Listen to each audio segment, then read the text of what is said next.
It's in my house. It got inside my house.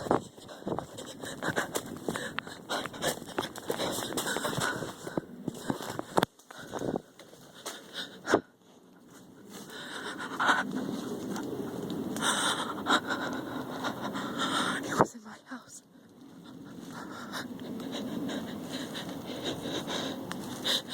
It's a person, but it's not. It's so tall, and I feel like it's still here.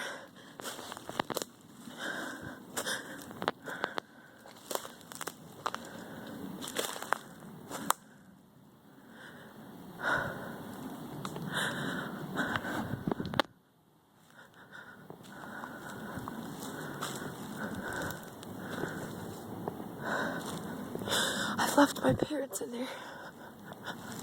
I feel like I should go back, but it didn't seem to care. They were upstairs. And it just showed up. I turned around and it was there.